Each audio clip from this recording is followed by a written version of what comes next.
What is up everyone and welcome back to the channel. Alright, listen, in the last video we talked about online proctored exams. Now before we dive in, let's get something straight. Cheating is bad. Period. But here's the thing. Are these online exams truly the best way to judge someone's skills? Think about it. We've all seen that interview rock star who bombs at the actual job, or the textbook memorizer who crumbles under real-world pressure. The truth is, some of the brightest minds aren't the best test takers. They might struggle with multiple choice or freeze under the pressure of a ticking clock. That's why, after my last video on online exams, I got flooded with messages. A ton of you wanted to know about tab switching techniques and other ways to potentially outsmart the proctoring software even better way. I was also happy to know that some of you used the technique from that video and passed the exam. I did it. Look, I'm not here to endorse cheating, but I understand the frustration. So, in the spirit of knowledge is power, I'm going to show you a few proven tricks people use to bypass these proctored exams. And all this will be with a demo. So, let's get cracking with this.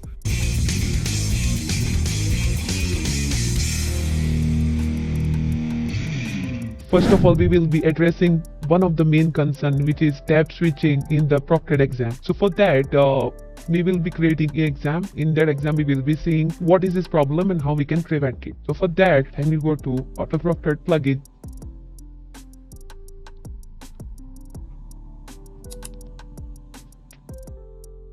Let me create a new test. You can select any of these platforms. For a quick demo purpose, I will go with the first one.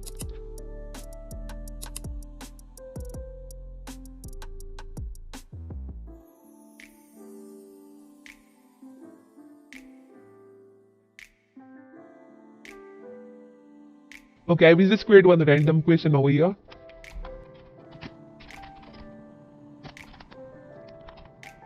Okay, now let's be a little technical. 2,000 years later. Okay, what is ChatGPT?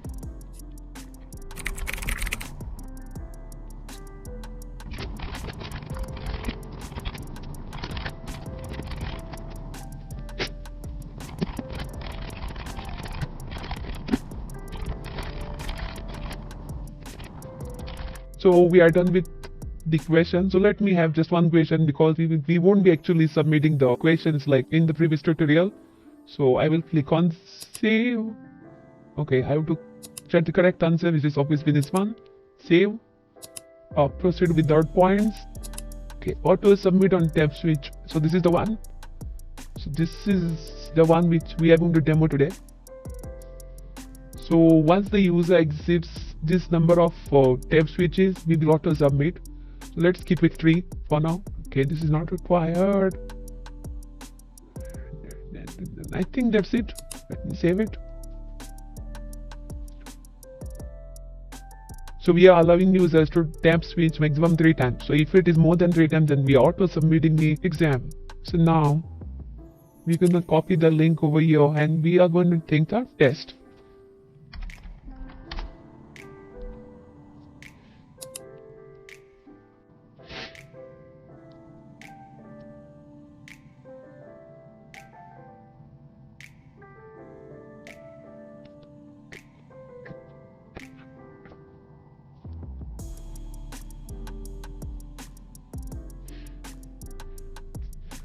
So here we have a question. Okay, now let's do one thing. Let's try to switch the tab and see what happens. There we go. You have the warning over here. If you continue to leave this window, test will be auto submitted. Perfect. Let's do it one more time. Again, I'm switching the tab one more time.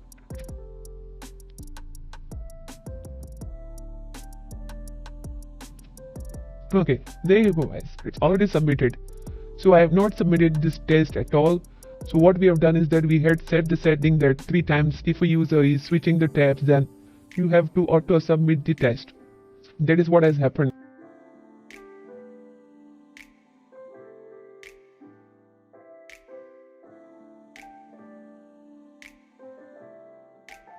So The trust score is there obviously, and it tells clearly told that I've switched the tab so many times. There you go. It's cool. Now, what to do? So this is a genuine problem, right? This happens in almost all the exams. So for this, I have one tool for you guys, which is always active window. So I've already done it. And now let's see the actual demo with this extension, what happens, okay? So I'm gonna take the test again. Close it. Okay, copy pasting the link again over here. This time what I'm gonna do is, I'm gonna switch on. Let's just zoom in. So this is the one.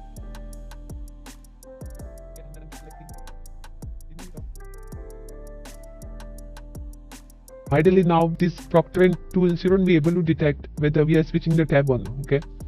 Let's see. Nothing as of now, no notification that we have switched the tab. Nope, nothing.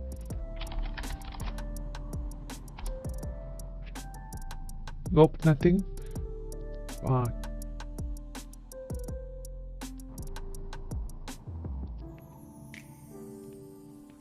There you go guys, now your problem after tab switching is resolved.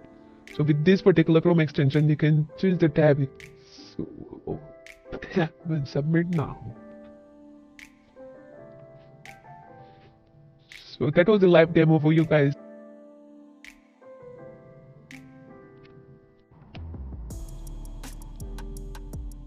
Also if you see this trust score, it's 75% now. Obviously remaining is because of the noise detected.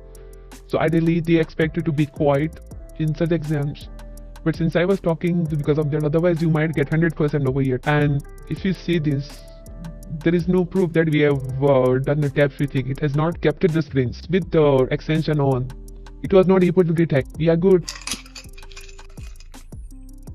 So this extension, what it does is that, say for example, I have already shown you how to use ChatGPT extension right in the previous video. So if you don't want to use ChatGPT for any reason, right, you don't trust ChatGPT's answers or you are not getting whatever you are trying to search for, then you can use this particular extension. So I will show you what it does. Let's move forward.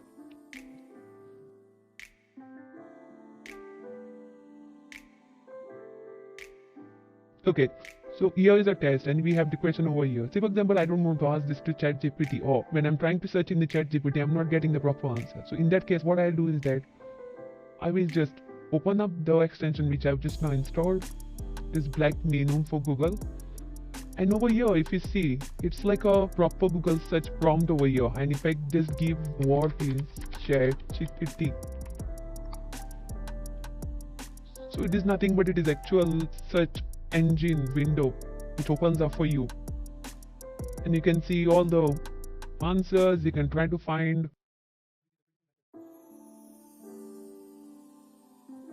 So you shouldn't click on any of the links. You should try to refer whatever answers you are trying to search in this window itself.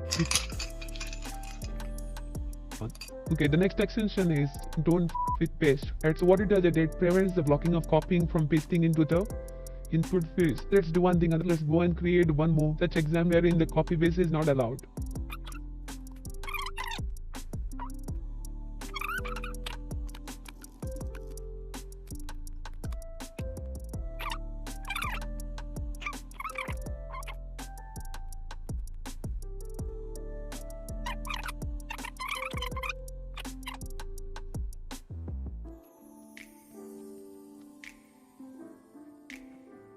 Okay, let me try to copy this text only and check what happens.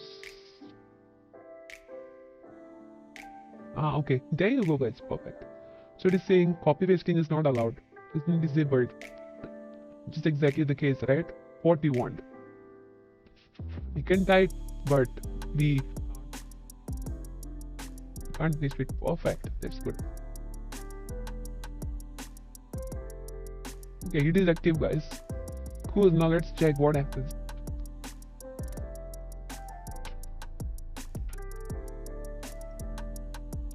Perfect, there you go, it's done.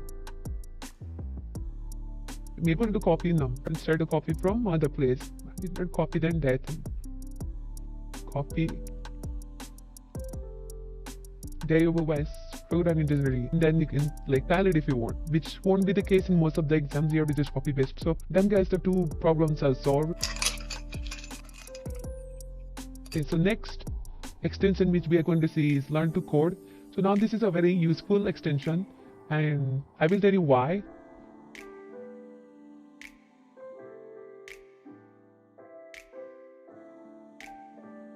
There you go.